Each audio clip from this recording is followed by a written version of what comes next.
Hey guys, Nick Espinoza, your chief security fanatic here. And today I want to talk about Twitter because Twitter is creating a new way to fight misinformation.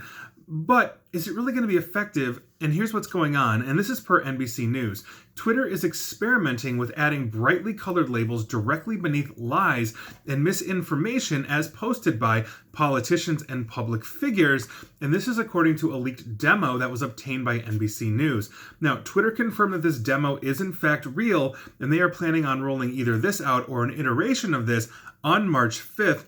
Basically to fight misinformation during the election season and probably going forward in perpetuity. Now, in the version that NBC News saw, disinformation or misleading information posted by public figures will be corrected directly beneath the tweet by fact checkers and journalists who are verified on the platform, possibly other users as well, who will participate in a new community reports feature, which the demo claims is like Wikipedia. Now, this demo has bright red and orange badges for tweets that have been deemed quote-unquote harmfully misleading in nearly the same size as the tweet itself and prominently displayed directly below the tweet that contains said harmful information. Examples of misinformation include a false tweet by whistleblowers by House Minority Leader Kevin McCarthy, Republican of California, also a tweet about gun background checks by Senator Bernie Sanders, currently running for president, and a tweet by an unverified Twitter account posting a doctored video of House Majority Leader Nancy Pelosi, who is a Democrat of California. Now, I have seen the NBC News article that has an image of this, and it literally, if I'm looking at the one that says, by Bernie Sanders, 40% of guns in this country are sold without any background checks, basically, the actual, dark orange, banner that they put underneath it is actually wider than the text that Senator Sanders had put out. And underneath there are actually individuals like Twitter accounts, and they have a little green shield next to them so that you know it is a verified individual. So I've got some thoughts on this because this, I think, is a very interesting concept by Twitter, but I don't necessarily know if it's going to work. One, I'd be curious to know the validation process for the journalists and the fact checkers. This has to be completely transparent, and if they've got possibly other users who will participate in a community reports feature, how are they being validated to say yes or no? If we are taking a figure like Senator Bernie Sanders, for example, he is going to have a lot of diehard followers, but he's also going to have a lot of diehard people that are opposed to him. And so if there's a community with this, and let's say Senator Sanders puts out something that is known factually correct, there might be a swell of that community that says, no, he's absolutely lying, primarily because they hate his guts. They don't want to see him as president, et cetera, et cetera, et cetera. I don't care about your politics. This could work on either the right or the left, depending on how this community is geared up.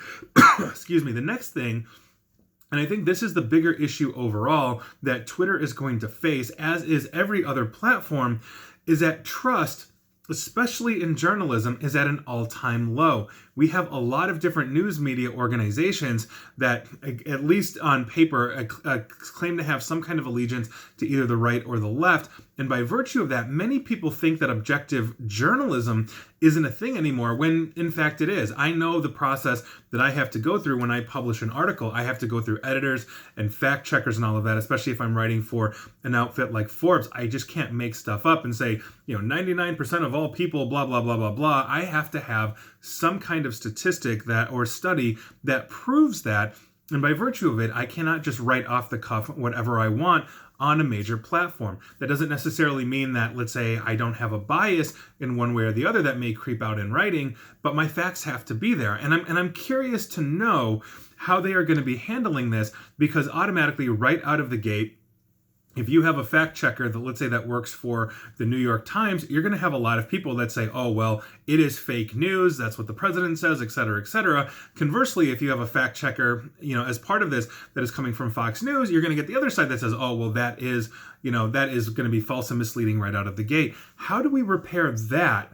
And I think if we are able to understand that, even though we have, let's say, a slant, a spin, or a bias, facts are facts, statistics are statistics, and how you spin them may be one thing, but at the end of the day, we all have to work off those common sets of facts. And when we're not able to do that, or people don't believe the actual facts are facts, I think that's the issue. And so I'm curious to know what you guys think about this. I think it's a fascinating concept that Twitter has here, but I'm wondering if it's actually going to stop anybody that is ardently suited up in whatever jersey they're suited up in politically, because there's going to be a lot of people, rather, they're going to look at this and think this is fake.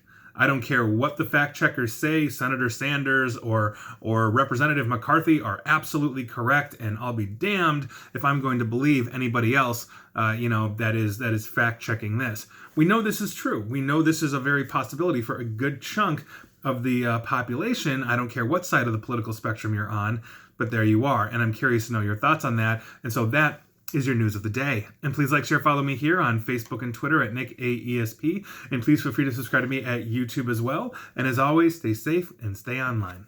Thanks, guys.